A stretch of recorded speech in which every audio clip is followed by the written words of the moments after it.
আমাদের তো এরকম অবস্থা ভালো না যে আমরা ওরকম করে দিতে পারবো।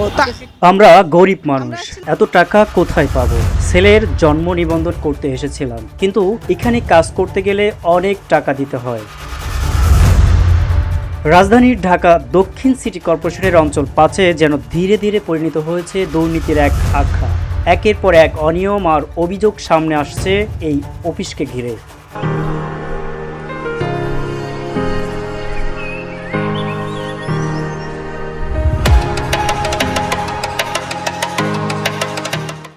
সাধারণ নাগরিক সেবার নামে একদিকে যেমন হয়রানি আর অন্যদিকে চলছে নিবন্ধন বাণিজ্য। জন্ম নিবন্ধন শাখায় ঢুকলেই মনে হয় যেন এটি সরকারি অফিস নয়, বরং দালালদের কার্যালয়। মূল কর্মকর্তাদের চেয়ে বহিরাগত দালালদের দাপটি সেখানে বেশি। ভুক্তভোগীদের অভিযোগ, অসাধু কর্মকর্তাদের যোগসাজশে দালালরাই সরকারি সার্ভারের আইডি পাসওয়ার্ড ব্যবহার করে কাজ করছে, আর সেই সুযোগে সাধারণ মানুষের কাছ থেকে আদায় করা হচ্ছে মোটা অঙ্কের অর্থ। এজন্য সর্ষের মধ্যে ভূত, টাকা ছাড়া ফাইল চলেই না এই দপ্তরে। দক্ষিণ সিটি অঞ্চল 5-এ জন্ম নিবন্ধন করতে আসা দুই নারী ক্ষোভ প্রকাশ করে বলেন, আমরা গরিব মানুষ, এত টাকা কোথায় পাবো? আমি আমার ছেলের জন্ম নিবন্ধন করতে এসেছিলাম, কিন্তু তারা অনেক টাকা চায়। আমরা আসছিলাম জন্ম নিবন্ধনের কাজ করতে আসছিলাম, তো ওনারা বেশি ফি নিচ্ছে, 1000 বা 1200 টাকা এরকম করে নেয়।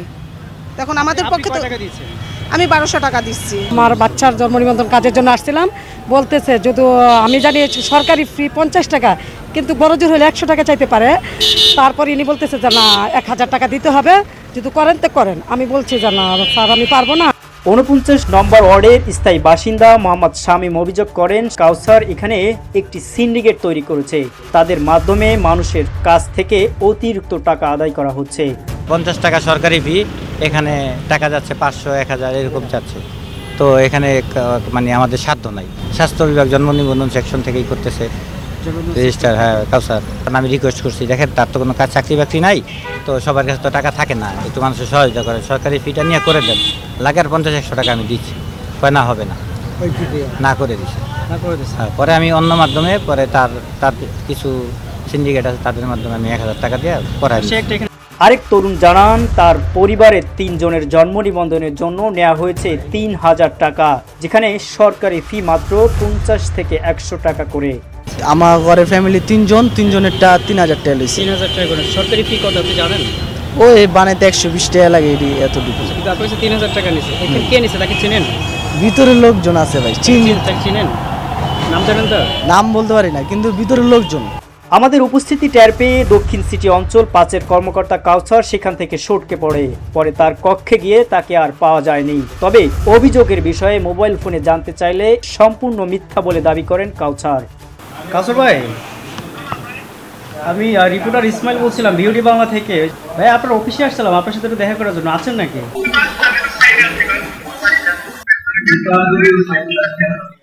আপনার সাথে আজকে দেখা হবে না ভাই?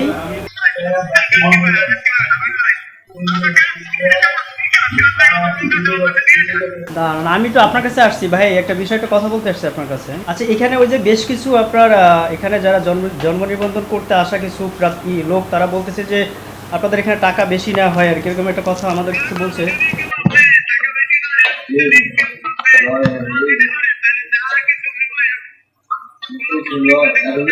হ্যাঁ জি কাছে ভাই, আমরা তো আমাদের কাছে তো ভিডিও চিত্র সহ এবং অভিযোগপত্র সহ আমাদের কাছে রয়েছে আর কি।